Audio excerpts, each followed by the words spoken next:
ವಾಕ್ಯದಲ್ಲಿ ಇದುವರೆಗೂ ದೇವರು ಅದ್ಭುತವಾದಂಥ ಆರಾಧನೆ ಕ್ರಮವನ್ನು ನಡೆಸೋದಕ್ಕಾಗಿ ನಾವೆಲ್ಲರೂ ಕೂಡ ದೇವರಿಗೆ ಸ್ತೋತ್ರ ಸಲ್ಲಿಸೋಣ. ಹಲ್ಲೆಲೂಯಾ. ಒಂದೇ ಒಂದು ಕಥೆಯನ್ನು ಕೇಳೋಣ.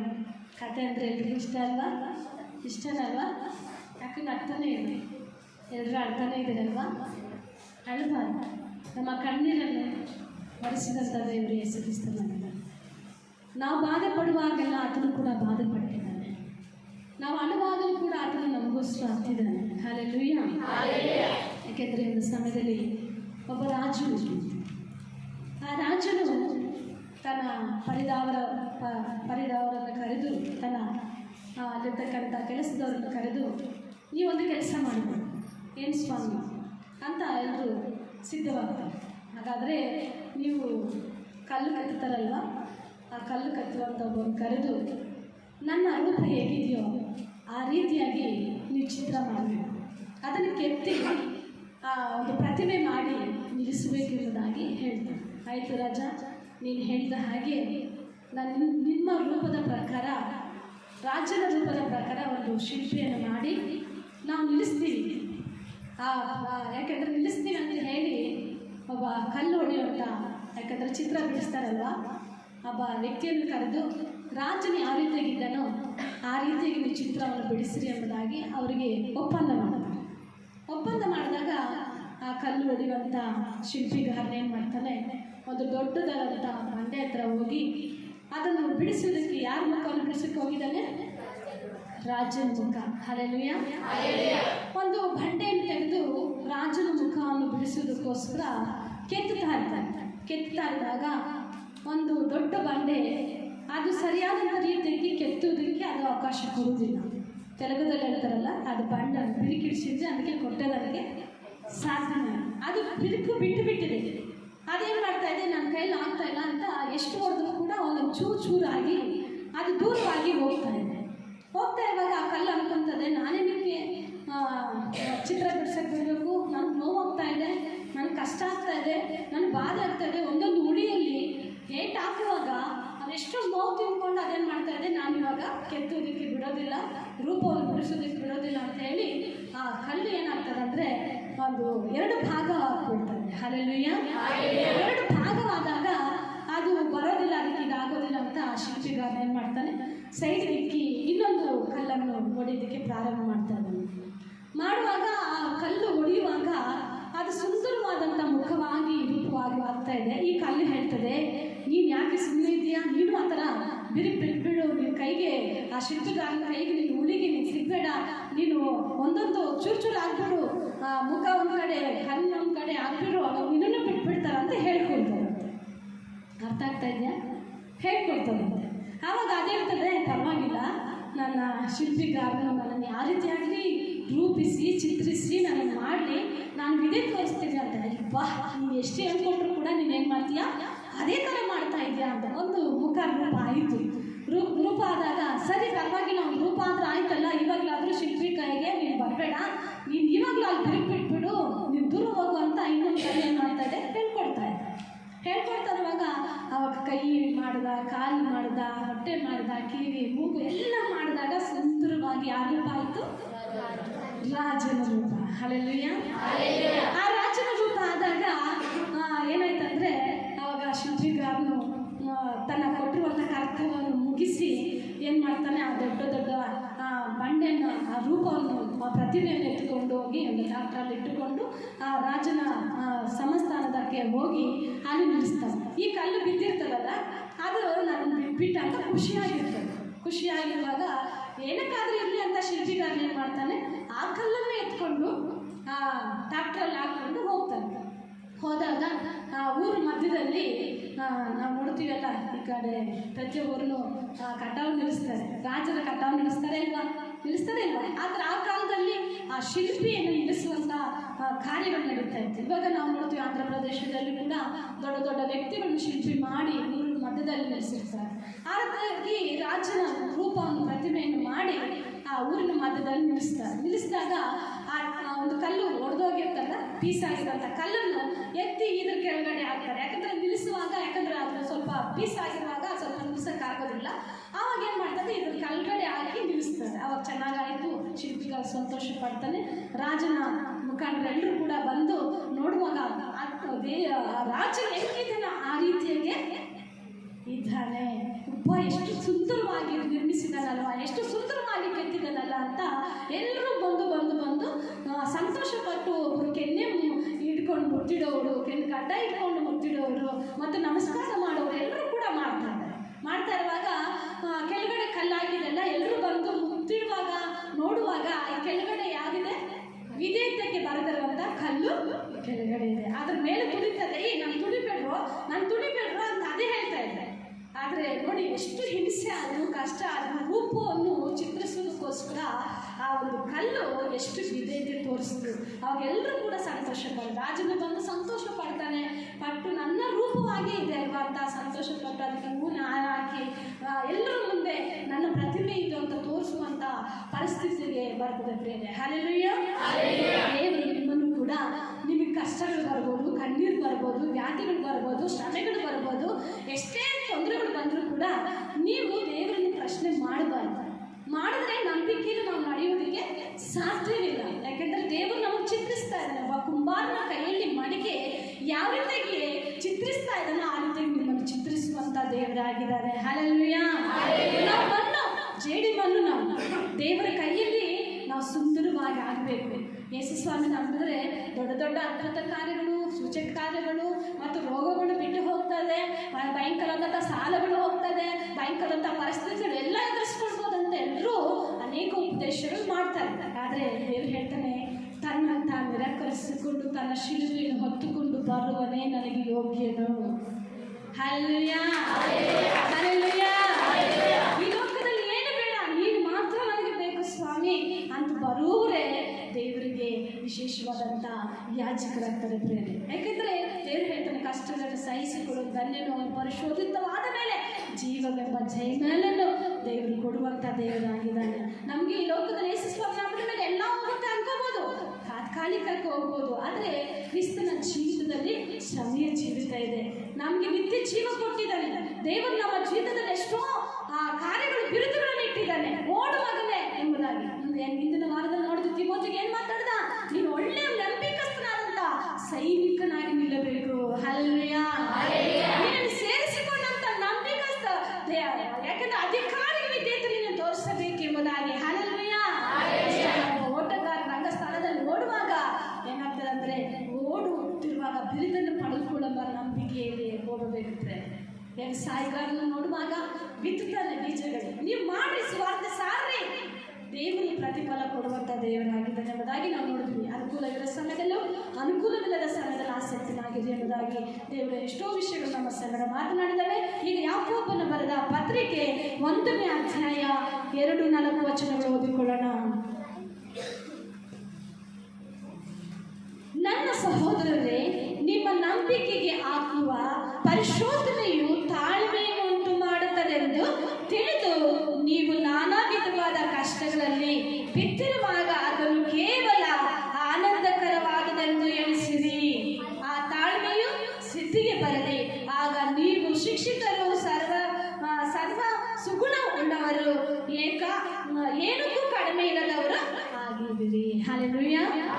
ಪರಿಶುದ್ಧ ನಾಮಕ್ಕೆ ಸ್ತೋತ್ರವಾಗಲಿ. ದೇವರು ಹೇಳ್ತಾ ಇದ್ದಾನೆ ಇಲ್ಲಿ ಯಾಕೋಬನ ಬರೆದ ಪತ್ರಿಕೆಯಲ್ಲಿ ನಾವು ನೋಡುವಾಗ, ನನ್ನ ಸಹೋದರರೇ, ನಿಮ್ಮ ನಂಬಿಕೆಗೆ ಆಗುವ ಪರಿಶೋಧನೆಯು, ನಿಮ್ಮ ನಂಬಿಕೆಗೆ ಆಗುವಂತ ಪರಿಶೋಧನೆಯು ತಾಳ್ಮೆಯಿಂದ ನೀವು ಸಹಿಸಿಕೊಳ್ಳಬೇಕು. ಕ್ರಿಸ್ತನ ಜೀವಿತದಲ್ಲಿ ತಾಳ್ಮೆಯಿಂದ ನಾವು ಬರುವಂತ ಪರಿಶೋಧನೆಯನ್ನು ತಾಳ್ಮೆಯಿಂದ ಜಯಿಸಿಕೊಳ್ಳಬೇಕೆಂಬುದಾಗಿ ನಾವು ನೋಡುತ್ತಿದ್ದೇವೆ. ಯಾಕೆಂದರೆ ಮಾಡುತ್ತದೆ ಎಂದು ತಿಳಿದು ನೀವು ನಾನಾ ವಿಧವಾದ ಕಷ್ಟದಲ್ಲಿ ಬಿದ್ದಿರುವಾಗ, ಹಲ್ಲೆಲೂಯ, ನಾನಾ ಕಷ್ಟಗಳಲ್ಲಿ ಬಿದ್ದಿರುವಾಗ ಕೇವಲ ಅದು ಅಲ್ಪವೆಂದು ಆನಂದಕರವೆಂದು ನೀವು ತಿಳಿದುಕೊಳ್ಳಬೇಕು. ದೇವರು ಹೇಳಿದನಲ್ಲ ಫಿಲಿಪ್ಪಿ 4:4 ಕರ್ತನಲ್ಲಿ ಯಾವಾಗಲೂ ಸಂತೋಷಿಸಿರಿ, ಸಂತೋಷ ಪಡೆದ ತಿರುಗಿ ನಾನು ನಿಮಗೆ ಹೇಳುತ್ತೇನೆ. ದೇವರ ಸಮ್ಮುಖದಲ್ಲಿ ಬಂದಾಗ ನಮ್ಮ ಕಷ್ಟಗಳು ಬರ್ತಾ ಇದೆಯಾ, ಬಲಹೀನತೆಗಳು ಬರ್ತಾ ಇದೆಯಾ, ವೇದನೆಗಳು ಬರ್ತಾ ಇದೆಯಾ, ಇಲ್ಲ ಶೋಧನೆಗಳು ಬರ್ತಾ ಇದೆಯಾ, ಅದರಲ್ಲಿ ನಾವೇನು ಮಾಡಬೇಕು? ತಾಳ್ಮೆಯಿಂದ ಸಹಿಸಿಕೊಳ್ಳಬೇಕು, ಆನಂದ ಪಡಬೇಕು. ಹೌದು, ನಾನು ಕ್ರಿಸ್ತನ ಮಗನಾಗಿ ಜೀವಿ ಇದ್ದೇನೆ, ಕ್ರಿಸ್ತನ ಮಗಳಾಗಿ ನಾನು ಜೀವಿಸ್ತಾ ಇದ್ದೇನೆ, ನಾನು ಇನ್ನೂ ಹೆಚ್ಚಿನ ರೀತಿಯಲ್ಲಿ ದೇವರಿಗೆ ಹತ್ತಿರವಾಗ್ತಾ ಇದ್ದೇನೆ ಎಂಬುದಾಗಿ ಅನುಭವಕ್ಕೆ ಬರಬೇಕು ಪ್ರಿಯರೇ. ಅದಕ್ಕಾಗಿ ಇಲ್ಲಿ ಯಾಕೋಬನ ಪತ್ರಿಕೆಯನ್ನು ನೋಡುವಾಗ ನೀವು ಅದನ್ನು ಕೇವಲ ಆನಂದಕರವಾದದೆಂದು ಎಣಿಸಿರಿ. ಹಲ್ಲೆಲೂಯಾ. ಏನಿರ್ಬೇಕಂತೆ? ಆನಂದಕರವಾದದ್ದು ಎಂಬುದಾಗಿ. ಕಷ್ಟ ಬಂದಾಗ ಯಾರು ಸಂತೋಷ ಪಡ್ತಾರ? ಯಾರು ಪಡೋದಿಲ್ಲ. ರೋಗ ಇದ್ದಾಗ ಸಂತೋಷ ಪಡ್ತಾರ? ಪಡೋದಿಲ್ಲ. ಅಂಥ ಸಮಯದಲ್ಲಿ ನಾವೇನು ಮಾಡಬೇಕು? ಪ್ರಾರ್ಥಿಸುವಂಥವರಾಗಿರಬೇಕು. ಅಂಥ ಸಮಯದಲ್ಲಿ ನಾವು ಸಂತೋಷ ಪಡುವವರಾಗಿರಬೇಕು. ಕ್ರಿಸ್ತ ನನ್ನಲ್ಲಿದ್ದರೆ ಎಲ್ಲವನ್ನೂ ಕೂಡ ಜಯಿಸುವಂಥ ಶಕ್ತಿ ನಮಗೆ ದೇವರು ಕೊಡ್ತಾನೆ ಅನ್ನೋದು. ದೇವರನ್ನು ಬಿಟ್ಟು ನಾವೇನು ಉತ್ತರ ಮಾಡೋಕ್ಕಾಗ್ತದ? ಏನು ಕೂಡ ಮಾಡೋಕ್ಕೆ ಆಗುವುದಿಲ್ಲ ಪ್ರಿಯರೇ. ಅದಕ್ಕಾಗಿ ಆ ತಾಳ್ಮೆಯು ನಿಮ್ಮ ಜೀವಿತದಲ್ಲಿ ಏನು ಬರಬೇಕು? ಸಿದ್ಧಿಗೆ ಬರಬೇಕು. ಕಷ್ಟಗಳನ್ನು ಸಹಿಸಿಕೊಳ್ಳಬೇಕು ಪ್ರಿಯರೇ. ದೇವರು ಹೇಳ್ತಿದ್ದಾನೆ, ಕಷ್ಟ ಸಹಿಸಿಕೊ. ಆ ತಾಳ್ಮೆಯಿಂದ ನೀನು ಸಿದ್ಧಿಗೆ ಬರ್ತೀಯ. ಹೆಚ್ಚಿನ ರೀತಿಯಲ್ಲಿ ನೀನು ಪ್ರಾರ್ಥನೆ ಮಾಡ್ತೀಯ, ಹೆಚ್ಚಿನ ರೀತಿಯಲ್ಲಿ ನೀನು ಬೈಬಲ್ ಓದ್ತೀಯ. ಅಷ್ಟೇ ಅಲ್ಲ, ದೇವಾಂತ ನೀನು ಕೂಗುವುದಕ್ಕೆ ಒಂದು ಅವಕಾಶ ಸಿಗುತ್ತದೆ ಪ್ರಿಯರೇ. ಹಲ್ಲೆಲೂಯಾ. ದೇವರ ಪರಿಶುದ್ಧ ನಾಮಕ್ಕೆ ಸ್ತೋತ್ರವಾಗಲಿ. ಪೇತ್ರನು ಬರೆದ ಪತ್ರಿಕೆ 1ನೇ ಅಧ್ಯಾಯ 6ರಿಂದ 7 ವಚನ ಹೋದ್ರಿ. 1ನೇ ಪೇತ್ರ, ನೀವು ಸತ್ಯಕ್ಕೆ ಸ್ವಲ್ಪ ಕಾಲ ದೇವರ ಚಿತ್ತಾನುಸಾರ ನಾನಾ ಕಷ್ಟಗಳಲ್ಲಿ ದುಃಖಿಸುವವರಾಗಿಯೂ ಆಗಿದ್ದರು ಆ ಪದವಿಯನ್ನು ಹರ್ಷಿಸುವರಾಗಿದ್ದೀರಿ. ದೇವರ ಪರಿಶುದ್ಧ ನಾಮಕ್ಕೆ ಸ್ತೋತ್ರವಾಗಲಿ. ನೀವು ಸತ್ಯಕ್ಕೆ ಸ್ವಲ್ಪ ಕಾಲ ದೇವರ ಚಿತ್ತಾನುಸಾರವಾದ ನಾನಾ ಕಷ್ಟಗಳಲ್ಲಿ ದುಃಖಿಸುವರಾಗಿಯೂ ಆ ಪದವಿಯನ್ನು ಆಲೋಚಿಸಿ ಹರ್ಷಿಸುವರಾಗಿದ್ದೀರಿ.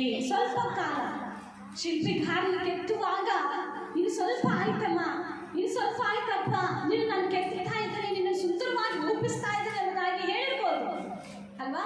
ಆ ಮಾತಿಗೆ ಇಷ್ಟು ವಿಧೇಯತೆ ತೋರಿಸಿರ್ಬೋದು. ಅದಕ್ಕೆ ನೀವು ಸತ್ಯಕ್ಕೆ ಸ್ವಲ್ಪ ಕಾಲ ಮಾತ್ರನೇ ದೇವರ ಚಿತ್ತಾನುಸಾರವಾದ ನಾನಾ ಕಷ್ಟಗಳು ಬರ್ತದೆ, ದುಃಖಗಳು ಬರ್ತದೆ. ಆ ಪದವಿಯನ್ನು ಆಲೋಚಿಸಿ ನೀವು ಹರ್ಷಿಸಿರಿ. ಆಮೇಲೆ ಬಂಗಾರವು ನಾಶವಾಗುವಂಥದ್ದಾಗಿದ್ದರು ಅದನ್ನು ಬೆಂಕಿಯಲ್ಲಿ ಹುಟ್ಟ ಹಾಕಿ ಶೋಧಿಸುವುದುಂಟೆ. ಬಂಗಾರಕ್ಕಿಂತ ಅಮೂಲ್ಯವಾಗಿರುವ ನಿಮ್ಮ ನಂಬಿಕೆಯು ಕಷ್ಟಗಳಿಂದ ಶೋಧಿತವಾಗಿ ಯೇಸು ಕ್ರಿಸ್ತನು ಪ್ರತ್ಯಕ್ಷನಾಗುವಾಗ ನಿಮಗೆ ಕೀರ್ತಿ ಪ್ರಭಾವ ಮಾನಗಳನ್ನು ಉಂಟು ಮಾಡುವುದು. ಹಲ್ಲೆಲೂಯಾ. ಹೇಳ್ತಿದ್ರೆ ಬಂಗಾರ ನಾಶವಾಗುವಂಥದ್ದೇ, ಆದರೆ ಅದನ್ನು ಬೆಂಕಿಯಲ್ಲಿ ಹಾಕಿ ಏನ್ ಮಾಡ್ತಾರೆ? ಪುಟ್ಟ ಹಾಕ್ತಾರೆ. ಪುಟ್ಟ ಹಾಕಿ ಶೋಧಿಸೋದಕ್ಕೆ ಏನಿದೆ? ಶುದ್ಧಿಯಾಗಬೇಕೆಂಬುದಾಗಿ. ದೇವರ ಸಮ್ಮುಖದಲ್ಲಿ ನಾವು ಶುದ್ಧವಾಗಬೇಕು.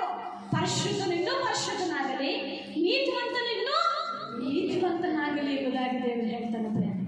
ಪರಿಶುದ್ಧರಾಗಿ ನಾವು ಜೀವಿಸಬೇಕು, ಪವಿತ್ರರಾಗಿ ನಾವು ಜೀವಿಸಬೇಕು. ನಮ್ಮ ಜೀವಿತದಲ್ಲಿ ನಾವು ನೋಡುವಾಗ ಆ ಬಂಗಾರವು ನಾಶವಾಗುವಂಥದ್ದು ಆಗಿದ್ರು ಕೂಡ ಅದನ್ನು ಬೆಂಕಿಯಲ್ಲಿ ಹಾಕುವಂಥವರಾಗಿದ್ದಾರೆ ಪ್ರಿಯರೇ. ಪುಟ್ಟ ಹಾಕಿ ಶೋಧಿಸುವುದುಂಟೆ. ಬಂಗಾರಕ್ಕಿಂತ ಅಮೂಲ್ಯವಾಗಿರುವ ನಿಮ್ಮ ನಂಬಿಕೆಯು ಈ ಕಷ್ಟಗಳಿಂದ ಶೋಧಿತವಾಗಿ ಯೇಸು ಕ್ರಿಸ್ತನ ಪ್ರತ್ಯಕ್ಷನಾಗುವಾಗ ನಿಮಗೆ ಕೀರ್ತಿ ಪ್ರಭಾವ ಮಾನಗಳನ್ನು ಉಂಟು ಮಾಡುವರು. ಯೇಸು ಸ್ವಾಮಿ ಪ್ರತ್ಯಕ್ಷನಾಗುವಾಗ ನೀನು ನಷ್ಟಪಟ್ಟು ದೇವರಲ್ಲಿ ಹೆಚ್ಚಾಗಿ ಪ್ರೀತಿ ಇಟ್ಟು, ದೇವರ ಮೇಲೆ ನಂಬಿಕೆ ಇಟ್ಟು, ವಿಶ್ವಾಸವಿಟ್ಟು ನೀನು ಮುಂದೆ ಹೋಗುವಾಗ, ದೇವರು ಪ್ರತ್ಯಕ್ಷನಾಗುವಾಗ ನಿನ್ನ ಜೀವಿತದಲ್ಲಿ ಏನು ಸಿಗ್ತದೆ? ಕೀರ್ತಿ ಮಾನ ಪ್ರಭಾವಗಳು ಸಿಗ್ತದೆ. ದೇವರು ಹೇಳ್ತಾನಲ್ವಾ, ಈಗ ನನ್ನವಳು ಎಂಬುದಾಗಿ, ನನ್ನವನು ಎಂಬುದಾಗಿ ಯಾಕೆ ಹೇಳ್ತಾನೆ? ಅನೇಕ ಕಷ್ಟಗಳನ್ನು ಬಾಧೆಗಳನ್ನು ಸಹಿಸಿಕೊಂಡು ನನ್ನವಳು ನನ್ನನ್ನೇ ಘನಪಡಿಸಿ ಬಂದಿದ್ದಾಳೆ, ನನ್ನ ಮಗು ನನ್ನನ್ನೇ ಘನಪಡಿಸಿಕೊಂಡು ಬಂದಿದ್ದಾಳೆ. ತಂದೆಯ ಮುಂದೆಯೂ ದೂತರ ಮುಂದೆಯೂ ಪರಿಶುದ್ಧರ ಮುಂದೆಯೂ ದೇವರು ಏನು ಮಾಡ್ತಾನೆ? ಒಪ್ಪಿಕೊಳ್ಳುವಂಥ ದೇವರಾಗಿದ್ದಾನೆ. ಹಲ್ಲೆಲೂಯಾ. ಅದಕ್ಕಾಗಿ ಯೇಸು ಕ್ರಿಸ್ತನು ಪ್ರತ್ಯಕ್ಷನಾಗುವಾಗ ಕೀರ್ತಿ ಮಾನ ಪ್ರಭಾವಗಳು ನಿಮಗೆ ಸಿಗುತ್ತದೆ. ಈಗ ನನ್ನ ಮಗು ಎಂಬುದಾಗಿ ದೇವರು ಒಂದು ಬಿರುದನ್ನು ಕೊಡುವಂಥ ದೇವರಾಗಿದ್ದಾನೆ. ಹಲ್ಲೆಲೂಯಾ. 1ನೇ ಪೇತ್ರ 4ನೇ ಅಧ್ಯಾಯ, ಅದೇ ಅಧ್ಯಾಯದಲ್ಲಿ 4:12-14 ಓದ್ಕೊಳ್ಳೋಣ. ಪ್ರಿಯರೇ, ನೀವು ಪರಿಶೋಧಿತನಾಗಿ ಪುಟಕ್ಕೆ ಹಾಕಲ್ಪಟ್ಟದಕ್ಕೆ ಆಶ್ಚರ್ಯ ಪಡಬೇಡಿರಿ. ವಿಪರೀತವಾದ ಸಂಗತಿ ಸಂಭವಿಸಿತೆಂದು ಯೋಚಿಸಬೇಡಿರಿ. ಹಲ್ಲೆಲೂಯಾ. ಪ್ರಿಯರೇ, ನಿಮಗಾಗುವಂತ ಪರಿಶೋಧನೆಗೆ ನೀವು ಹಾಕಲ್ಪಟ್ಟಿದ್ದೀರಾ, ಆದರೆ ಆಶ್ಚರ್ಯ ಪಡಬೇಡಿ. ನಾನು ಯೇಸು ಸ್ವಾಮಿಗೆ ಚರ್ಚೆಗೆ ಹೋಗ್ತಾ ಇದ್ದೀನಿ, ಪ್ರಾರ್ಥನೆ ಮಾಡ್ತಾ ಇದ್ದೀನಿ, ಎಷ್ಟು ಪ್ರಾರ್ಥನೆ ಮಾಡಿದ್ರೆ ಯಾಕೋ ನನಗೆ ದೇವ್ರು ಉತ್ತರ ಕೊಡ್ತಾ ಇಲ್ಲ ಎಂಬುದಾಗಿ ಪ್ರಶ್ನೆ ಆಗ್ಬೇಡ್ರಿ. ಆದ್ರೆ ನೀವೇನ್ ಮಾಡಬೇಕು? ವಿಪರೀತವಾದ ಸಂಗತಿ ಸಂಭವಿಸಿದ ಆಲೋಚಿಸಬೇಡ್ರಿ.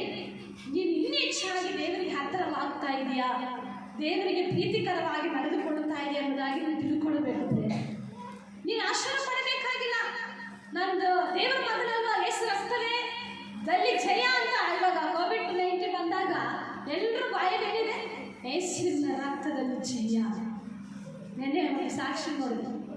ಜನ್ಮದಲ್ಲಿ ಅವರ ತಾಯಿಯವರು ಹೇಳ್ತಾರೆ, ಅಪ್ಪ ಯೋಗನ ಕುಟುಂಬಕ್ಕೆ ಹಾಕಿದಂಥ ಬೇರೆ ನನ್ನ ಕುಟುಂಬಕ್ಕೆ ಹಾಕು ಅಂತ ಪ್ರಾರ್ಥನೆ ಮಾಡುವರಂತೆ. ಆದರೆ ಒಂದಿನ ಅವ್ರು ಕೆಮ್ಮು ನೆಗಡಿ ಬಂದಾಗ ಅವ್ರ ಮಗ ಜಾನ್ಮಸ್ ಬ್ರದರ್ ಏನು ಮಾಡಿದ್ದಾರೆ, ಆ ಕೋವಿಡ್-19 ಟೆಸ್ಟ್ ಮಾಡಿದಾಗ ಅವ್ರಿಗೆ ಏನಾಗಿದೆ, ಪಾಸಿಟಿವ್ ಬಂದಿದೆ. ಬಂದಾಗ ಮನಸ್ಸಲ್ಲಿ ಏನೋ ಒಂಥರ ಭಯ ಆಯ್ತಂತೆ.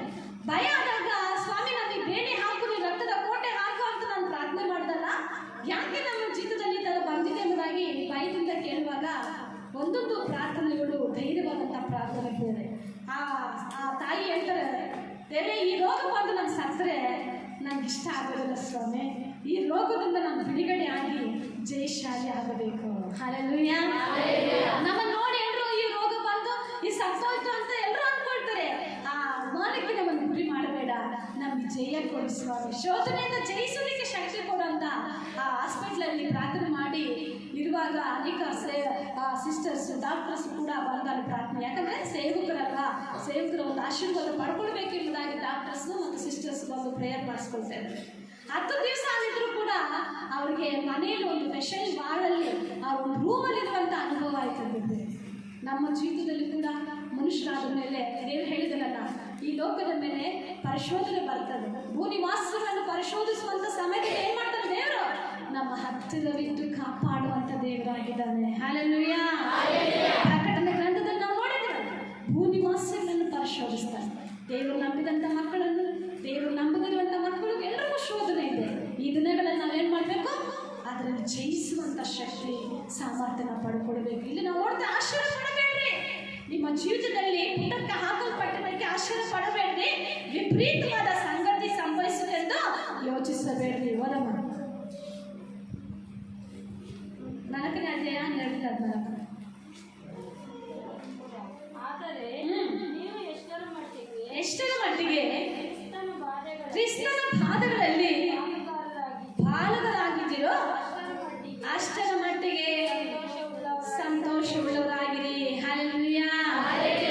ಕ್ರಿಸ್ತನ ನಿಮಿತ್ತ ನೀವು ಎಷ್ಟು ಕಷ್ಟಗಳನ್ನು ಸಹಿಸಿಕೊಳ್ತೀರೋ, ಅಷ್ಟು ಬಾಧೆಗಳಲ್ಲಿ ಅನುಭವಿಸ್ತಿರೋ ದೇವರ ಸಮ್ಮುಖದಲ್ಲಿ ನೋಡ್ತೇವೆ, ಸಂತೋಷವಾಗಿರಬೇಕಂತ ಪ್ರೇರಣೆ ಬರ್ತಾ ಇದೆ. ನಮ್ಮ ಜೀವಿತದಲ್ಲಿ ಶೋಧನೆಗಳು, ಕಷ್ಟಗಳು, ಅವಮಾನಗಳು, ಅನೇಕ ನಿಂದನೆಗಳು ಬರ್ತದೆ.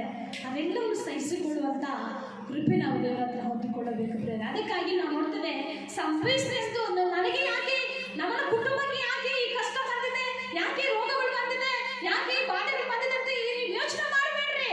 ಆದರೆ ನಾವು ನೋಡ್ತೀವಿ, ಆದರೆ ನೀವು ಎಷ್ಟರ ಮಟ್ಟಿಗೆ ಕ್ರಿಸ್ತನ ಬಾಧೆಗಳಲ್ಲಿ ಪಾಲುಗಾರರಾಗುತ್ತೀರೋ ಅಷ್ಟರ ಮಟ್ಟಿಗೆ ಸಂತೋಷವುಳ್ಳವರಾಗಿರಿ. ಹಲ್ಲೆಲೂಯಾ. ಆತನ ಮಹಿಮೆಯು ಪ್ರತ್ಯಕ್ಷದಲ್ಲಿಯೂ ನೀವು ಏನ್ ಮಾಡಬೇಕು? ಸಂತೋಷಪಟ್ಟು ಉಲ್ಲಾಸಗೊಳ್ಳಿರಿ. ಆಮೆನ್. ಆ ಸಮಯದಲ್ಲಿ ನಿಮ್ಮ ಜೀವಿತದಲ್ಲಿ ಕುಟುಂಬ ಪ್ರಾರ್ಥನೆಗಳು ನಿಂತು ಹೋಗಿದೆಯಾ? ಕುಟುಂಬ ಪ್ರಾರ್ಥನೆಗಳು ಪ್ರಾರಂಭಿಸಿ. ಏಕಾಂತ ಪ್ರಾರ್ಥನೆಗಳು ನಿಂತು ಹೋಗಿದೆ, ಏಕಾಂತ ಪ್ರಾರ್ಥನೆಗಳು ಮಾಡ್ರಿ. ಮತ್ತು ದೇವರ ಸಮ್ಮುಖಕ್ಕೆ ಹತ್ತಿರವಾಗುವಂಥ ಶೋಧನೆಗಳು ಹೊರತು ಅದಕ್ಕಿಂತ ಹೆಚ್ಚಾಗಿ ಬರೋದಿಲ್ಲ ಪ್ರೇರಣೆ. ನಾವು ಯಾವಾಗ ದೇವರಿಗೆ ಅಪ್ಪ ಅಂತ ಕೂಗುತ್ತೀವೋ ಆಗ ದೇವರು ನಮ್ಮ ಮೊರೆಯನ್ನು ಕೇಳಿ ಉತ್ತರ ಕೊಡುವಂಥ ದೇವರಾಗಿದ್ದಾನೆ ಪ್ರೇರಣೆ. ಅದಕ್ಕೆ ನೀವು ಕ್ರಿಸ್ತನ ಹೆಸರಿನ ನಿಮಿತ್ತ ನಿಂದಿಗೆ ಗುರಿಯಾದರೆ ಧನ್ಯವೇ. ಹಲ್ಲೆಲೂಯಾ. ಚರ್ಚೆಗೆ ಹೋಗ್ತಾ ಇದ್ದಾರೆ, ಅವ್ರಿಗೆ ಯಾಕಪ್ಪ ಬಂದಿರೋದು ಕಾಯಿಲೆ, ಯಾಕಪ್ಪ ಅವ್ರಿಗೆ ಕೋವಿಡ್ ಬಂದಿದೆ, ಯಾಕಪ್ಪ ಅವ್ರಿಗೆ ಡಬ್ಬಿ ಜ್ವರ ಬಂದಿದೆ, ಯಾಕಪ್ಪ ಅವ್ರಿಗೆ ನ್ಯೂಮೋನಿಯಾ ಬಂದಿದೆ ಅಂತ ಜನರು ನಿಮ್ಮನ್ನು ಅನ್ಬೋದು. ಆದರೆ ನೀವು ಧನ್ಯರು. ನನ್ನ ನಿಮಿತ್ತವಾಗಿ ಕೆಟ್ಟ ಕೆಟ್ಟ ಮಾತುಗಳು ಅನಿಸಿಕೊಳ್ಳೋರು ಧನ್ಯರು. ಹಲ್ಲೆಲೂಯಾ. ಇಲ್ಲಿ ನಾವು ಅದಕ್ಕೆ ಕ್ರಿಸ್ತನ ಸಮ್ಮುಖದಲ್ಲಿ ದೇವರು ಸಾಮರ್ಥ್ಯ ಕೊಡಲಿಕ್ಕೆ ಶಕ್ತನಾಗಿದ್ದಾನೆ. ಅದಕ್ಕಾಗಿ ನೀವು ಧನ್ಯರೆಂಬುದಾಗಿ ನಾವು ನೋಡ್ತೇವೆ. ಇಲ್ಲಿ ನಾವು ನೋಡುವಾಗ ನಿಂದಿಗೆ ಗುರಿಯಾದ ಧನ್ಯರು, ತೇಜೋಮಯವಾದ ಆತ್ಮವಾಗಿರುವ ದೇವರ ಆತ್ಮ ನಿಮ್ಮಲ್ಲಿ ಏನಾಗಿದ್ದಾನೆ, ನೆಲೆಗೊಂಡಿದ್ದಾನೆ. ಹಲ್ಲೆಲೂಯಾ. ಪರಿಶುದ್ಧಾತ್ಮ ನಿಮಗೆ ನೆಲೆಗೊಂಡಿದ್ದಾನೆ. ದಾನವಾಗಿ ಕೊಡಲ್ಪಟ್ಟಂಥ ಕೃಪೆ ನಿಮ್ಮಲ್ಲಿದೆ. ದೇವರು ಆಲೋಚನೆ ಕೊಡ್ತಾನೆ. ಆ ಆಲೋಚನೆ ಪ್ರಕಾರ ನೀವು ಹೋಗ್ರಿ, ಎಲ್ಲವನ್ನೂ ತಪ್ಪಿಸಿಕೊಡುವಂಥ ಅವಕಾಶ ದೇವರು ಕೊಡುವಂಥ ದೇವರಾಗಿದ್ದಾನೆ. 2ನೇ ಕೊರಿಂಥ ತೆಗೆಯೋಣ. 2ನೇ ಕೊರಿಂಥ 12ನೇ ಅಧ್ಯಾಯ 10ನೇ ವಚನ.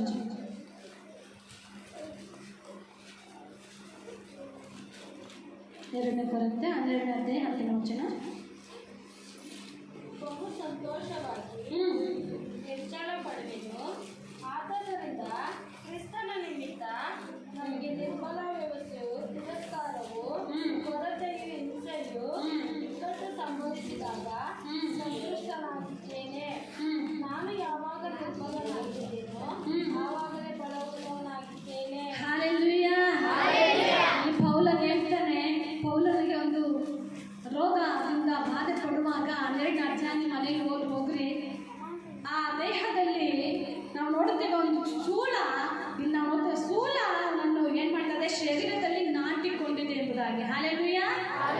ಇಲ್ಲಿ 7ನೇ ವಚನದಲ್ಲಿ ನಾವು ನೋಡ್ತಾ ಇದ್ದೇವೆ, ನಾನು ನನ್ನನ್ನು ಅತಿಶಯವಾಗಿ ಹೆಚ್ಚಿಸಿಕೊಳ್ಳಬಾರದೆಂದು ಒಂದು ಶೂಲ ನನ್ನ ಶರೀರದಲ್ಲಿ ನಾಟಿದೆಯೋ ಎಂಬಂತೆ ನನ್ನನ್ನು ಗುದ್ದುವುದಕ್ಕೆ ಸೈತಾನನ ದೂತರಲ್ಲಿ ಒಬ್ಬನು ನನಗೆ ನನ್ನ ಬಳಿಗೆ ಕಳಿಸಲ್ಪಟ್ಟನು. ನಾನು ಅತಿಶಯವಾಗಿ ಹೆಚ್ಚಿಸಿಕೊಳ್ಳಬಾರದೆ ಇದಾಯಿತು. ಈ ಪೀಡೆಯ ವಿಷಯದಲ್ಲಿ ಅದು ನನ್ನನ್ನು ಬಿಟ್ಟು ಹೋಗಬೇಕೆಂದು 3 ಸಾರಿ ಕರ್ತನನ್ನು ಬೇಡಿಕೊಂಡನು. ಅದಕ್ಕಾತನು ನನ್ನ ಕೃಪೆಯೇ ನಿನಗೆ ಸಾಕು. ಹಲ್ಲೆಲೂಯಾ. ಪೌಲನು ಪ್ರಾರ್ಥನೆ ಮಾಡ್ತಾ ಇದ್ದಾನೆ, ಈ ಪೀಡೆಯು ತೊಲಗಲಿ ಎಂಬುದಾಗಿ. ಅನೇಕ ಜನರು ಈ ಪೀಡೆ ಹೋಗಲಿ, ಈ ಸೊಂಟ ನೋವು ಹೋಗಲಿ, ಈ ಕೈ ನೋವು ಹೋಗಲಿ, ಈ ತಲೆ ನೋವು ಹೋಗಲಿ ಎಂಬುದಾಗಿ ನಾವು ಅನೇಕ ಸಮಯದಲ್ಲಿ, ಈ ಶುಗರ್ ಹೋಗಲಿ, BP ಹೋಗಲಿ ಎಂಬುದಾಗಿ ಅನೇಕ ಸಮಯದಲ್ಲಿ ಪ್ರಾರ್ಥನೆ ಮಾಡ್ತೀವಿ. ದೇವರು ಇಷ್ಟು ಪ್ರಾರ್ಥನೆ ಮಾಡಿದ್ರೆ ಯಾಕೆ ಹೋಗ್ತಾ ಇಲ್ಲ ಅಂತ ನಾವು ಪ್ರಶ್ನೆ ಮಾಡ್ಬೋದು. ಆದರೆ ಇಲ್ಲಿ ದೇವರು ಹೇಳ್ತಾನೆ, ಪೌಲನಿಗೆ ಕೊಡಲ್ಪಟ್ಟಂತ ಉತ್ತರ, ನನ್ನ ಕೃಪೆ ನಿನಗೆ ಸಾಕು. ಆಮೆನ್. ಯಾವಾಗ ನೀನು ಕುಗ್ಗಿದವನ ಆಗಿರ್ತೀಯೋ, ಯಾವಾಗ ನೀನು ಬಲಹೀನನಾಗಿ ಕಾಣಿಸ್ತೀಯೋ, ಯಾವಾಗ ನೀನು ಕಣ್ಣೀರಿನಿಂದ ಇರ್ತೀಯೋ, ದೇವರಿಗೆ ನಿನ್ನ ಹತ್ತಿರವಾಗ್ತೀಯ ಎಂಬುದಾಗಿ ಈ ವಚನದಲ್ಲಿ ನಾವು ನೋಡುತ್ತೇವೆ. ದೇವರ ವಾಕ್ಯದಲ್ಲಿ ನಾವು ನನ್ನ ಕೃಪೆಯೇ ನಿನಗೆ ಸಾಕು, ಬಲಹೀನತೆಯಲ್ಲಿ ನಿನಗೆ ಬಲವು ಸಾಧಕವಾಗ್ತದೆ ಎಂದು ನನಗೆ ಹೇಳಿದ್ದಾನೆ. ಹೀಗಿರಲಾಗಿ ಕ್ರಿಸ್ತನ ಬಲವು ನನ್ನಲ್ಲಿ ನೆಲೆಗೊಂಡಿರಬೇಕೆಂದು ನನಗುಂಟಾದ ನಿರ್ಬಲಾವಸ್ಥೆಗಳ ವಿಷಯದಲ್ಲಿ ಬಹು ಸಂತೋಷವನಾಗಿ ಹೆಚ್ಚಿನ ಪಡುವೆನು. ಹಲ್ಲೆಲೂಯಾ. ಕ್ರಿಸ್ತನ ನಿಮಿತ್ತ ನನಗೆ ನಿರ್ಬಲಾವಸ್ಥೆಯು, ತಿರಸ್ಕಾರವು, ಕೊರತೆಯು, ಹಿಂಸೆ, ಇಕ್ಕಟ್ಟು ಸಂಭವಿಸಿದಾಗ ಸಂತೃಪ್ತನಾಗಿದ್ದೇನೆ. ನಾನು ಯಾವಾಗ ನಿರ್ಬಲನಾಗಿದ್ದೇನೋ ಆವಾಗಲೇ ಬಲವುಳ್ಳನಾಗಿದ್ದೇನೆ. ಹಲ್ಲೆಲೂಯಾ. ಈ ಕೊರತೆಗಳು, ನಿರ್ಬಲಾವಸ್ಥೆಯು ಮತ್ತು ಹಿಂಸೆ ಸಂಭವಿಸಿದಾಗ ನಾನು ಯಾವಾಗಲೂ ಕರ್ತನಿಗೆ ಹತ್ತಿರವಾಗಿರ್ತೀನಿ ಎಂಬುದಾಗಿ ನಾವು ನೋಡ್ತೇವೆ. ನಮ್ಮ ಜೀವನದಲ್ಲಿ ಶ್ರಮೆಗಳು ಬರ್ಬೋದು, ಕಷ್ಟಗಳು ಬರ್ಬೋದು, ಹಿಂಸೆಗಳು ಬರ್ಬೋದು.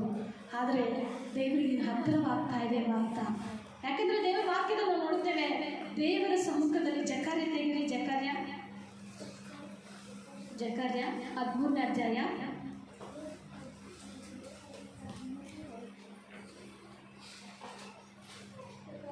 9ನೇ ವಚನ ಹೋದ್ರಿ.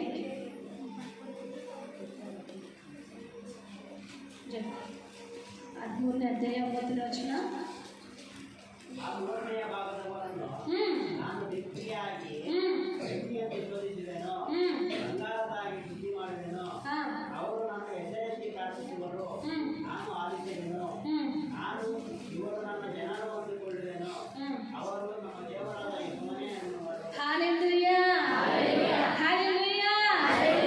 ಪರಿಶುದ್ಧ ನಾಮಕ್ಕೆ ಸ್ತೋತ್ರವಾಗಲಿ. ದೇವರು ಹೇಳ್ತಾ ಇದ್ದಾನೆ, ನನ್ನ ಹೆಸರೆತ್ತಿ ಪ್ರಾರ್ಥಿಸ್ತಾರೆ.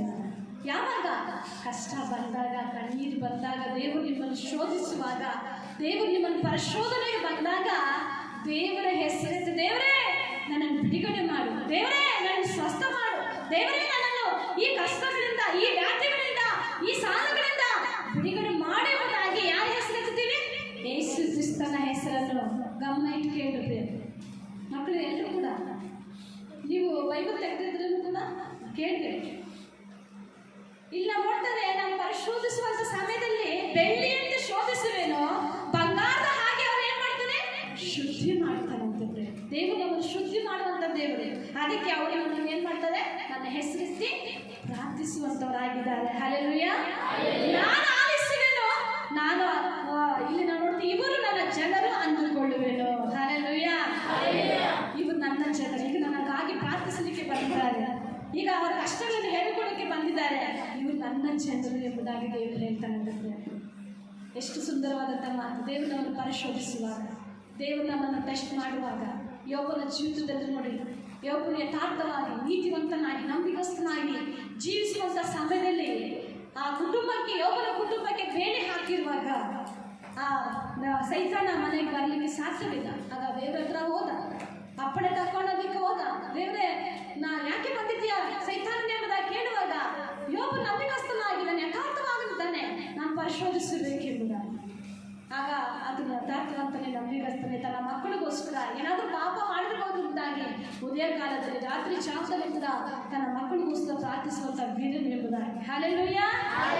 ಆಗ ಅಪ್ಪಣೆ ತಗೊಂಡ, ಆದರೆ ಪ್ರಾಣಕ್ಕೆ ನೀನು ಅಪಾಯ ಮಾಡಬಾರ್ದು, ಅಪ್ಪಣೆ ತಗೊಂಡು ಬಂದ್ಬಿಟ್ಟ. ಅದು ಏನ್ ಮಾಡ್ತಾರೆ ಗೊತ್ತಾ, ಚಾಲೆಂಜ್, ಚರ್ಮ ಎಂಬುದಾಗಿ ಚಾಲೆಂಜ್ ಮಾಡಿ ಯೋಬನ ಕುಟುಂಬವನ್ನು ಆವರಿಸ್ತಿರುತ್ತೆ. ಆದರೂ ಕೂಡ ಯೋಬನ ಜೀವಿತದಲ್ಲಿ ಒಂದು ಮಾತುಕತೆ, ಎಲ್ಲವೂ ಕೊಟ್ಟ ದೇವ, ಎಲ್ಲವನ್ನೂ ತೆಗೆದುಕೊಂಡ. ಹಲ್ಲೆಲೂಯಾ. ಹುಟ್ಟುವಾಗಲೇನು ತಂದಿಲ್ಲ, ಸಾಯುವಾಗಲೇನು ಹೊತ್ತುಕೊಂಡು ಹೋಗುವುದಿಲ್ಲ. ಕರ್ತನ ನಾಮಕ್ಕೆ ಮಹಿಮೆ ಎಂಬುದಾಗಿ ಸಲ್ಲಿಸಿದಂತೆ ನಮ್ಮ ಜೀವಿತದಲ್ಲಿ ಕಷ್ಟ ಶೋಧಿಸುವಾಗ ನೀವೇನು ಮಾಡ್ತೀರಾ, ನನ್ನ ಹತ್ರ ಪ್ರಾರ್ಥನೆ ಮಾಡಲಿಕ್ಕೆ ಬರ್ತೀರಾ ಎಂಬುದಾಗಿ. ಎಷ್ಟು ಸುಂದರವಾದಂಥ ಮಾತಲ್ವಾ. ನಮ್ಮ ಕಷ್ಟ ಬಂದಾಗ ನಾವು ಪ್ರಾರ್ಥನೆ ಮಾಡ್ತೀವಿ. ಕಷ್ಟನೇ ಇಲ್ಲ ಅಂದರೆ ಪ್ರಯತ್ನ ಮಾಡೋಕ್ಕಾಗ್ತದೆ. ಎಲ್ಲ ಸಂತೋಷವಾಗಿ ಬಿರಿಯಾನಿ ಮಾಡಿಕೊಂಡು ಕಬಾಬ್ ಮಾಡ್ಕೊಂಡು ತಿನ್ನುವಾಗ ನೀವು ದೇವ್ರನ್ನ ಮರಿತೀರ. ಯಾವಾಗ ನಿಮ್ಮಲ್ಲಿ ಒಂದೊಂದು ಸ್ಥೂಲ ಚುಚ್ಚುತ್ತಾ ಇರ್ತದೋ ಆವಾಗ ನೀವು ದೇವರೇ, ಯಾಕೆ ಸ್ವಾಮಿ ನಾನು ಏನು ತಪ್ಪು ಮಾಡಿದ್ದೇನೆ, ಯಾಕೆ ಸ್ವಾಮಿ ನಾನು ಯಾವ ರೀತಿ ನಡ್ಕೊಳ್ಳಬೇಕು, ಯಾವ ರೀತಿ ನಾನು ಜೀವಿಸಿ ಕಲಿಸಿಕೊಂಡು ನೀವು ಜ್ಞಾನ ಅಂತ ನೀವು ದೇವ್ರ ಹತ್ರ ಜ್ಞಾನ ಕೇಳ್ತೀರಿ. ಆಗ ದೇವರು ಸಂತೋಷ ಪಡ್ತಾರೆ. ಆಗ ನೀವು ನನ್ನನ್ನು ಹೆಸರಿಸಿ ಪ್ರಾರ್ಥಿಸ್ತೀರಾ ಎಂಬುದಾಗಿ. ಹಲ್ಲೆಲೂಯಾ. ನಾನು ಆವಾಗ ಆಲಿಸ್ತೇನೆ, ಸದುತ್ತರ ಕೊಡ್ತೇನೆ. ಈಗ ಧಾನ್ಯನೇ ಅತಿ ಪ್ರೇರಣೆ ಈ ಕಡೆ ಹಿಡಿದು ಬಂದಿದ್ದೇನೆ, ನಿನ್ನ ಪ್ರಾರ್ಥನಾ ವಿಜ್ಞಾಪನೆಗಳನ್ನು ಕೇಳಿದ್ದೇನೆ ಎಂಬುದಾಗಿ ದೇವರು ಮಾತಾಡ್ತಾನೆ. ಕೋರ್ನೇಲು ಮಧ್ಯಾಹ್ನ ಸಮಯದಲ್ಲಿ ಪ್ರಾರ್ಥಿಸುವಾಗ, 3 ಗಂಟೆ ಸಮಯದಲ್ಲಿ ಪ್ರಾರ್ಥಿಸುವಾಗ ಕೋರ್ನೇಲು ದಾನ ಧರ್ಮಗಳೆಲ್ಲವೂ ಕೂಡ ದೇವರಿಗೆ ಇಷ್ಟ ಆಯಿತು. ಆದರೂ ಕೂಡ ಆ ಪ್ರಾರ್ಥನೆಗೆ ದೇವರು ದೂತು ನೀಡಿದು ಬಂದು, ಕೋರ್ನೆಲ್ಲನೇ ನಿನ್ನ ಪ್ರಾರ್ಥನೆ ವಿಜ್ಞಾಪನೆ ಅವನ ಸನ್ನಿಧಿಗೆ ಸೇರಿ ಬಂದಿದೆ. ಆದರೆ ನೀವು ಇನ್ನೂ ವಾಕ್ಯದಲ್ಲಿ ಹೆಚ್ಚಾಗಿ ಬೆಳಿಬೇಕು. ನೀನೊಬ್ಬ ಸೇವಕನನ್ನು, ಆ ಪೇತ್ರನೆಂಬ ಸೇವಕನ ಮನೆಗೆ ಕರ್ಕೊಂಡು ಬಂದು ನೀನು ಪ್ರಾರ್ಥನೆಗಳು ನಡೆಸು ಎಂಬುದಾಗಿ ದೇವರು ಹೇಳಿದಂತೆ. ಹಲ್ಲೆಲೂಯಾ. ಎಲ್ಲ ಪ್ರಾರ್ಥನೆ ಕೇಳ್ತಾನೆ, ನನ್ನ ಪ್ರಾರ್ಥನೆಗೆ ಸದುತ್ತರ ಕೊಡ್ತಾನೆ. ನೀನು ಸೇವಕರ ಮಾತು ಹೇಳಿ ಕೇಳಬೇಕೆಂಬುದಾಗಿ ಎಷ್ಟೋ ಜನರ ಪ್ರಶ್ನೆಗಳು ಉಂಟು. ಆದರೆ ದೇವರು ಹೇಳ್ತಾನೆ, ಇನ್ನೂ ಹೆಚ್ಚಿನ ಕಲಿ ಕಲಿಬೇಕಾಗಿದೆ, ನೀನು ಪೇತ್ರನನ್ನು ಕರೆಸಿ ನಿಮ್ಮ ಮನೆಯಲ್ಲಿ ಇನ್ನೂ ವಾಕ್ಯದಲ್ಲಿ ನೀನು ಮುಂದೆ ನಡೆ ಎಂಬುದಾಗಿ ದೇವರು ಮಾತನಾಡಿದಂತೆ. ಹಲ್ಲೆಲೂಯಾ. ಯೆಶಾಯನ ಪ್ರವಾದನ ಗ್ರಂಥ 48ನೇ ಅಧ್ಯಾಯ ನೋಡಿದ್ರೆ, ಯೆಶಾಯನ ಪ್ರವಾದನ ಗ್ರಂಥ 48 10-12 ವಚನ ಓದಿಕೊಳ್ಳೋಣ. ನೋಡು, ನಿನ್ನನ್ನು ಶೋಧಿಸಿದ್ದೇನೆ.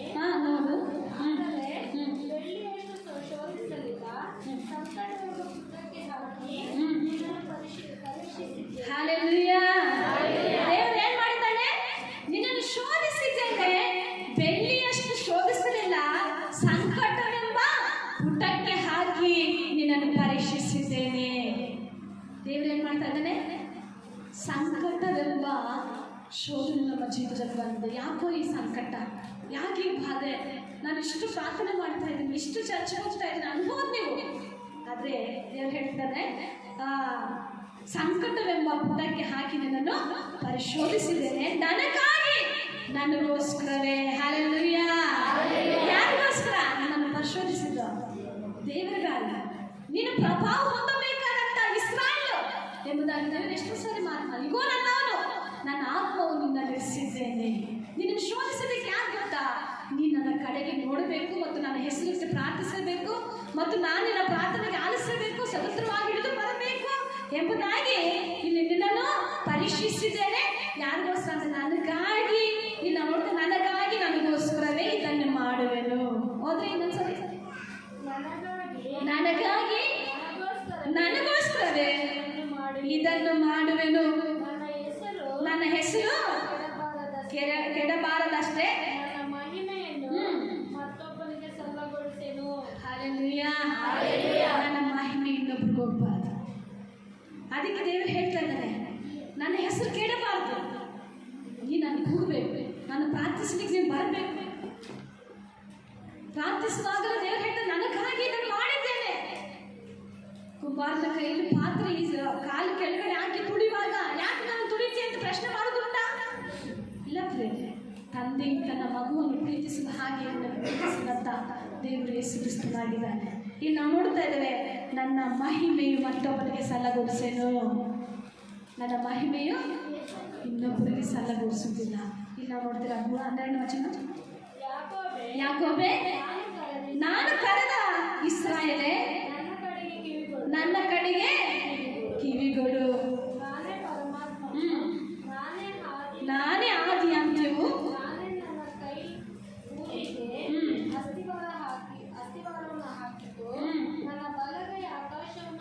Hallelujah, hallelujah.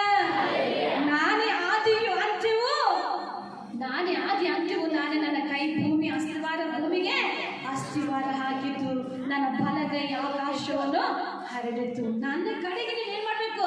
ಕಿವಿಗೊಡಬೇಕೆಂಬುದಾಗಿ ದೇವರು ಇಷ್ಟೆಲ್ಲ ನಿನ್ನ ಜೀವಿತದಲ್ಲಿ ಸಂಘಗಳನ್ನು ಕೊಟ್ಟಿದ್ದಾರೆ. ಈಗ ನೀನು ತಿಳ್ಕೊ, ನನ್ನ ಮಹಿಮೆಗೋಸ್ಕರ ನಾನಗೋಸ್ಕರ ಇದನ್ನೆಲ್ಲ ಮಾಡ್ತಾ ಇದ್ದೀನಿ, ನೀನು ಶೋಧಿಸ್ತಾ ಇದ್ದೀನಿ ಎಂಬುದಾಗಿ ದೇವರು ಇಷ್ಟೆಲ್ಲ ಮಾತಾಡ್ತಾ ಇದ್ರೆ ನಾವು ಯಾಕೆ ಪ್ರಶ್ನೆ ಹಾಕಬೇಕು? ಯಾಕೆ ನಾವು ದೇವರಿಂದ ದೂರವಾಗಬೇಕು? ನೀನು ಪ್ರಾರ್ಥಿಸಲಿಕ್ಕೆ, ನನ್ನ ಹೆಸರಿಸಿ ಪ್ರಾರ್ಥಿಸಲಿಕ್ಕೆ ನೀನು ಬರಬೇಕೆಂಬುದಾಗಿ ದೇವರು ಇಷ್ಟೆಲ್ಲ ನಿನ್ನನ್ನು ಪರಿಶೋಧನೆ ಮಾಡ್ತಾ ಇದ್ದಾನೆ. ನೀನು ಈಗಲಾದರೂ ನನ್ನ ಕಡೆಗೆ ತಿರುಗು, ನಾನು ನನ್ನ ಕಡೆಗೆ ತಿರುಗುತ್ತೇನೆ. ನನ್ನ ಹೆಸರಿಸಿ ನೀನು ಪ್ರಾರ್ಥನೆ ಮಾಡಿ. ದೂರ ಕೇಳಲಿಲ್ವಾ? ನನ್ನ ಹೆಸರಿನಲ್ಲಿ, ಯೇಸು ಕ್ರಿಸ್ತನ ಹೆಸರಿನಲ್ಲಿ, ಅಧಿಕಾರ ನಾಮದಲ್ಲಿ ನೀನು ಪ್ರಾರ್ಥನೆ ಮಾಡು. ದೇವರನ್ನು ಅದ್ಭುತವಾದಂಥ ರೀತಿಯಲ್ಲಿ ನಡೆಸಲಿಕ್ಕೆ. ಅದಕ್ಕೆ ನಾನು ಆದುಕೊಂಡು ಯಾಕೋಬೆ ಎಂಬುದಾಗಿ ದೇವರು ಮಾತನಾಡ್ತಾನೆ. ಯಾಕೋಬೆ, ನಾನು ಕರೆದ ಇಸ್ರಾಯೇಲೇ, ನನ್ನ ಕಡೆಗೆ ಕಿವಿಗಳು. ಹಲ್ಲೆಲೂಯಾ.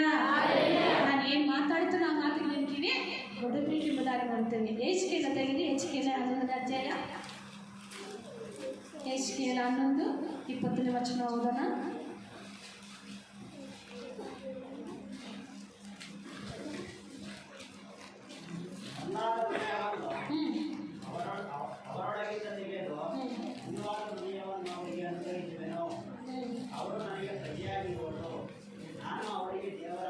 ಹಲ್ಲೆಲೂಯಾ. ಆಮೇಲೆ ವಚನ, ನೂತನ ಸ್ವಭಾವವನ್ನು ಅವರಲ್ಲಿ ಹುಟ್ಟಿಸುವೆನು. ಹಲ್ಲೆಲೂಯಾ. ಆವಾಗ ನೀನು ಕಷ್ಟಗಳಲ್ಲಿ ಬರ್ತಾ ಇರ್ತೀಯೋ, ಪ್ರಾರ್ಥನೆ ಮಾಡ್ತಾ ಇರ್ತೀಯೋ, ದೇವರ ಕಡೆಗೆ ನಿಂತಿರ್ತೀಯೋ, ದೇವರು ಏನು ಮಾಡ್ತಾನೆ? ನೂತನವಾದಂಥ ಸ್ವಭಾವ, ಆಮೇಲೆ ನೂತನ ಸ್ವಭಾವನ ಅವರಲ್ಲಿ ಹುಟ್ಟಿಸುವೆನು. ಕಲ್ಲಾದಂಥ ಹೃದಯವನ್ನು ಅವರೊಳಗಿಂದ ತೆಗೆದು ಮೃದುವಾದ ಹೃದಯವನ್ನು ಅವರಿಗೆ ಅನುಗ್ರಹಿಸುವೆನು. ಹಲ್ಲೆಲೂಯಾ. ಕಲ್ಲಾದಂಥ ಹೃದಯವನ್ನು ಏನು ಮಾಡ್ತಾನೆ? ತೆಗೆದು ಬಿಡ್ತಾನೆ. ಯಾರಾದ್ರೂ ಕಷ್ಟದಲ್ಲಿದ್ದು ಏನಾದರೂ ಹೇಳ್ಕೊಂಡ್ರೆ ನಮ್ಗೇನು ಕರ್ಮಕರನೇ ಆಗಲಿಲ್ಲಪ್ಪ ಅನ್ಕೋಬೋದು. ಅದೇ ನಮಗೆ ಹೊಟ್ಟೆ ನೋವು, ಸಂತ ನೋವು, ಯಾವುದೋ ಒಂದು ನೋವು ಬಂದರೆ ಆವಾಗ ಗೊತ್ತಾಗುತ್ತಂತೆ ಯಾವ ಥರ ಇದೆ ನೋವು, ಯಾವ ಥರ ಇದೆ ತಲೆನೋವು, ಯಾವ ಥರ ಇದೆ ಸೊಂಟ ನೋವು, ಯಾವ ಥರ ಇದೆ ಮನುಷ್ಯರಿಗೆ ಶ್ರಮೆಗಳು, ಕುಟುಂಬದ ಶ್ರಮೆಗಳು ಯಾವ ಥರ ಇದೆ, ಕುಟುಂಬದಲ್ಲಿ ಯಾವ ರೀತಿಯಾಗಿ ನಡೀತಾ ಇದೆ ಅನ್ನೋದಾಗಿ ಅವರ ಜೀವಿತದಲ್ಲಿ ಅದು ಅನುಭವ ಆಗ್ತದೆ. ಅದಕ್ಕೆ ದೇವರು ಹೇಳ್ತಿದ್ದಾನೆ, ಕಲ್ಲಾದಂಥ ಹೃದಯವನ್ನು ಅವರೊಳಗಿಂದ ತೆಗೆದು ಮೃದುವಾದ ಹೃದಯವನ್ನು ಅವರಿಗೆ ಅನುಗ್ರಹಿಸುವೆನು. ಅವರು ನನಗೆ ಏನಾಗ್ತಾರೆ? ಪ್ರಜೆಯಾಗ್ತಾರೆ. ಹಲ್ಲೆಲೂಯಾ. ಅವರು ನನಗೆ ಪ್ರಜೆಯಾಗಿರೋದು, ನಾನು ಅವರಿಗೆ ದೇವರಾಗುವೆನು. ಆಮೆನ್. ನನಗೆ ಪ್ರಜೆ ನೀವಾಗ್ತೀರಾ, ನಾನು ನಿಮಗೆ ದೇವರಾಗ್ತೀನಿ. ಈಗ ತಂದೆ ಮಗ ವಾಸ್ತವ್ಯ ಎಷ್ಟು ವಾಸ್ತವ್ಯ ಅಲ್ವಾ, ಎಷ್ಟು ಪ್ರೀತಿ ಅಲ್ವಾ. ತಂದೆ ಮಗನನ್ನು ಯಾವ ರೀತಿಗೆ ಹೊಡೆದು ಹಿಂಸೆ ಪಡಿಸಿ ಅವ್ರಿಗೆ ಸರಿಯಾದಂಥ ಮಾರ್ಗದಲ್ಲಿ ನಡೆಸದೇ ಇದ್ರೆ ಮಗನ ಒಳ್ಳೆ ಮಗದನ ನೀನು ಕೆಸರಲ್ಲಿ ಬಿದ್ದು ಬಂದಿದ್ದೆ ಹಂಗೆ ಬಂದು ಹಾಸಿಗೆದಲ್ಲಿ ಕುತ್ಕೊಂತಾರ. ನೀವು ಫಸ್ಟ್ ಆಚೆ ಕಡೆ ನಡೆಯೋ, ನೀರು ಎತ್ಕೊಂಬ, ಸೋಪ್ ಎತ್ಕೊಂಬ, ಎಷ್ಟು ಉಜ್ತೀವಿ, ಉಜ್ಜಿ ಶುದ್ಧಿ ಮಾಡಿ ನಮ್ಮನ್ನು ಕರ್ಕೊಂಡು ತಂದೆ ಮಗನನ್ನು ಕರ್ಕೊಂಡು ಬಂದು ಹಾಸಿಗೆದಲ್ಲಿ ಕೂರಿಸ್ಕೊಳ್ತಾರೆ. ನಾವು ಕೂಡ ದೇವರಿಗೆ ಭಯಭಕ್ತಿಯನ್ನು ತೋರಿಸಬೇಕು, ಹೆಚ್ಚಾಗಿ ಪ್ರಾರ್ಥನೆ ಮಾಡಬೇಕು. ದೇವರ ಯಾವ ರೀತಿಯಾಗಿ ದೇವರ ಹತ್ತಿರಕ್ಕೆ ಬರಬೇಕೆಂಬುದಾಗಿ ದೇವರು ನಮ್ಮನ್ನು ಪರಿಶೋಧನೆ ಮಾಡ್ತಾ ಇದ್ದಾನೆ ಮತ್ತು ಟೆಸ್ಟ್ ಮಾಡ್ತಾ ಇದ್ದಾನೆ. ಇದು ನನಗೋಸ್ಕರವಾಗಿ, ನನ್ನ ಮಹಿಮೆಗೋಸ್ಕರವಾಗಿ ನಾನು ಇದೆಲ್ಲ ನಾನು ಮಾಡ್ತಾ ಇದ್ದೀನಿ. ನೀನು ಎಲ್ಲಿ ಹೋದರೂ ಕೂಡ ನಾನು ಬಿಡುತ್ತಿಲ್ಲ ಎಂಬುದಾಗಿ ದೇವರು ಮಾತನಾಡ್ತಾ ಇದ್ದಾನೆ. ಅಷ್ಟೇ ಅಲ್ಲ, ಹೆಚ್ಚಿನ 36ನೇ ಅಧ್ಯಾಯದಲ್ಲಿ ನಾವು ನೋಡುತ್ತೇವೆ 26ನೇ ವಚನ. 36, 26 ವಚನ. ನಾನು ನಿಮಗೆ ಹೊಸ ಮನಸ್ಸನ್ನು ಕೊಟ್ಟು ನಿಮ್ಮಲ್ಲಿ ನೂತನ ಸ್ವಭಾವವನ್ನು ಹುಟ್ಟಿಸುವೆನು. ಹಲ್ಲೆಲೂಯಾ. ಕಲ್ಲಾದ ಹೃದಯವನ್ನು ತೆಗೆದು ಹಾಕ್ತಾನಂತೆ. ಇಲ್ಲಿ ನಾನು ನಿಮಗೆ ಹೊಸ ಮನಸ್ಸನ್ನು ಕೊಡ್ತಾನೆ. ಆಮೆನ್. ಹೊಸ ಮನಸ್ಸನ್ನು ಕೊಟ್ಟು ನಿಮ್ಮಲ್ಲಿ ನೂತನ ಸ್ವಭಾವವನ್ನು ಹುಟ್ಟಿಸುವೆನು. ಕಲ್ಲಾದ ಹೃದಯವನ್ನು ನಿಮ್ಮೊಳಗಿಂದ ತೆಗೆದು ಮೃದುವಾದ ಹೃದಯವನ್ನು ದಯಪಾಲಿಸುವೆನು. ಹಲ್ಲೆಲೂಯಾ. ನನ್ನ ಆತ್ಮವನ್ನು ನಿಮ್ಮಲ್ಲಿ ನೆಲೆಗೊಳಿಸುವಂತೆ ಅನುಗ್ರಹಿಸಿ. ನಾವು ನೋಡ್ತೇವೆ, ನೀವು ನನ್ನ ನಿಯಮಗಳನ್ನು ಅನುಸರಿಸುವ ಹಾಗೆ ಮಾಡುವೆನು. ಯಾರ ನಿಯಮಗಳು? ದೇವರ ನಿಯಮಗಳು. ಪರಿಶುದ್ಧವಾದಂಥ ನಿಯಮಗಳನ್ನು ಅನುಸರಿಸಿಕೊಳ್ಳಬೇಕು. ನೀವು ನನ್ನನ್ನು ಪ್ರೀತಿಸುವುದಾದರೆ ನನ್ನ ಆಜ್ಞೆಗಳನ್ನು ಕೈಗೊಂಡು ನಡೆಯುವಿರಿ. ಆಗ ನನ್ನ ತಂದೆಯನ್ನು ಕೇಳುತ್ತೇನೆ, ತಂದೆ ಬೇರೊಬ್ಬ ಸಹಾಯಕನ್ನು ಕಳಿಸ್ತಾನೆ. ಹಲ್ಲೆಲೂಯಾ. ಆತನ ಆಜ್ಞೆಗಳನ್ನು ನಮಗೆ ತಿಳಿಯಪಡಿಸ್ತಾನೆ ಪ್ರೇರೆ. ಅದಕ್ಕಾಗಿ ನಾವು ನೋಡುತ್ತೇವೆ, ನೀವು ನನ್ನ ನಿಯಮಗಳನ್ನು ಅನುಸರಿಸುವ ಹಾಗೆ ಮಾಡುವೆನು, ನೀವು ನನ್ನ ವಿಧಿಗಳನ್ನು ಕೈಗೊಂಡು ಆಚರಿಸುವಿರಿ. ಹಲ್ಲೆಲೂಯಾ. ಯಾರ ವಿಧಿಗಳು? ದೇವರ ಚಿತ್ತವೇ ನೆರವೇರಬೇಕೆಂಬ ನಿಧಿಯನ್ನು ಕೈಗೊಂಡು ನಡೆಯುವುದಕ್ಕೆ ಮುಂದೆ ಸಾಧ್ಯ ಎಂಬುದಾಗಿ ನೋಡುತ್ತೇವೆ. ಕೀರ್ತನೆ ಭಾಗದಲ್ಲಿ ನಾವು ಓದಿದಂಥ ಕೀರ್ತನೆ 88ನೇ ಕೀರ್ತನೆ ನಾವು ನೋಡುವಾಗ ಹೇಮಾನನು ಕರ್ತನ ಸಮ್ಮುಖದಲ್ಲಿ ಪ್ರಾರ್ಥನೆ ಮಾಡ್ತಾ ಇದ್ದಾನೆ. ಕಷ್ಟದಲ್ಲಿ, ಕಣ್ಣೀರಿನಲ್ಲಿ, ಬಾಧೆಯನ್ನು ಕೂಡ ಪ್ರಾರ್ಥನೆ ಮಾಡುವಂಥ ಒಂದು ಪ್ರಾರ್ಥನಾ ವೀರನನ್ನು ನಾವು ನೋಡುತ್ತೇವೆ. 88ನೇ ಕೀರ್ತನೆಯಲ್ಲಿ ನಾವು ನೋಡುತ್ತೇವೆ, ಯೆಹೋವನೇ ನನ್ನನ್ನು ರಕ್ಷಿಸುವ ದೇವರೇ, ಹಗಲು ನಾನು ನಿನಗೆ ಮೊರೆಯಿಡುತ್ತೇನೆ. ಪ್ರತಿಯೊಬ್ಬರು ಕೂಡ ಹಗಲು ಇರಲು ಮೊರೆಯಿಡುವಂಥ ವ್ಯಕ್ತಿಗಳಾಗಿ ಕಾಣಿಸಲ್ಪಡಬೇಕು. ಅದಕ್ಕಾಗಿ ಪರಿಶೋಧನೆ, ಈ ಸಮಸ್ಯೆಗಳು, ಈ ಇಕ್ಕಟ್ಟುಗಳು, ಈ ಬಾಧೆಗಳು ನಿಮ್ಮ ಜೀವಿತದಲ್ಲಿ ಕಾಣಿಸಲ್ಪಡ್ತಾ ಇದೆ ಪ್ರೇರೆ. ಹಲ್ಲೆಲೂಯಾ. ದೇವರ ಪರಿಶುದ್ಧ ನಾಮಕ್ಕೆ ಸ್ತೋತ್ರವಾಗಲಿ. ಕಿವಿಗಳು ನನ್ನ ಪ್ರಾರ್ಥನೆಯನ್ನು ನಿನ್ನ ಸನ್ನಿಧಿಗೆ ಮುಟ್ಟಲಿ. ಯಾರ ಪ್ರಾರ್ಥನೆ ಮುಟ್ಟಬೇಕು? ನಮ್ಮೆಲ್ಲರ ಪ್ರಾರ್ಥನೆಯು ದೇವರ ಸನ್ನಿಧಿಗೆ ಮುಟ್ಟಬೇಕು ಪ್ರೇರೆ. ಅದಕ್ಕೆ ನಿಮ್ಮ ಜೀವಿತದಲ್ಲಿ ಪರಿಶೋಧನೆ ಆಗ್ತಾ ಇದೆಯಾ? ಬಾಧೆಗಳಿದೆಯಾ? ಕಷ್ಟಗಳಿದೆಯಾ? ನನಗೆ ಯಾಕೆ ಈ ಕಷ್ಟ, ಯಾಕೆ ಈ ಬಾಧೆ ಅಂತ ಹೇಳಬೇಡ್ರಿ. ದೇವರುವಾಗಿ ನನಗಾಗಿ ನಾನು ಮಾಡ್ತಾ ಇದ್ದೀನಿ ಅಂತ ಹೇಳುವಾಗ, ಅಯ್ಯ ನನ್ನನ್ನು ಬದಲಾಯಿಸು, ಅಯ್ಯ ನೂತನ ಸ್ವಭಾವ ಕೊಡು, ಅಯ್ಯ ನಾನು ನಿನಗೆ ಹತ್ತಿರವಾಗಬೇಕೆಂಬ ಪ್ರಾರ್ಥನೆಯಲ್ಲಿ ನೀವು ಮುಂದೆ ಸಾಗಬೇಕೆಂಬುದಾಗಿ ದೇವರ ಆತ್ಮ ನಿಮ್ಮ ಸಂಗಡ ಮಾತಾಡ್ತಾನೆ. ಕಿವಿ ಕೊಟ್ಟು ನನ್ನ ಕೂಗನ್ನು ಕೇಳು, ನನ್ನ ಜೀವವು ಕಷ್ಟಗಳಿಂದ ತುಂಬಿ ಹೋಯಿತು. ಹಲ್ಲೆಲೂಯಾ. ಕಿವಿ ಕೊಟ್ಟು ನನ್ನ ಕೂಗನ್ನು ಕೇಳು, ನನ್ನ ಜೀವವು ಕಷ್ಟಗಳಿಂದ